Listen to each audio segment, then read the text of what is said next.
Dhjetë vite burg, Erion Veliaj merr dënimin. Kryetari i Bashkisë së Tiranës, Erion Veliaj, aktualisht ndodhet në paraburgim pas hetimeve të kryera nga SPAK për akuzat të korrupsionit dhe shpërdorimit të detyrës. Është e rëndësishme të theksohet se deri në këtë moment nuk është marrë asnjë vendim përfundimtar nga gjykata në lidhje me këtë çështje.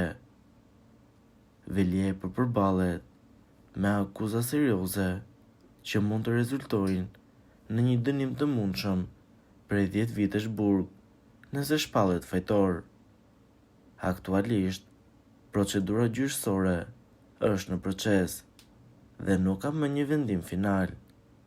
Megjithatë, sipas informacioneve, SPAK ka grumbulluar një sasi të konsiderueshme provash që pretendohet se janë të mjaftueshme për të mbështetur akuzën ndaj kryetarit të bashkisë. Organet e drejtësisë po punojnë intensivisht për këtë çështje dhe pritet që vendimi final të merret së shpejti. Gjykata do të vendosë, bazuar në provat e paraqitura, nëse Veliaj do të shpallet fajtor apo i pafajshëm për akuzat e ngritura ndaj tij.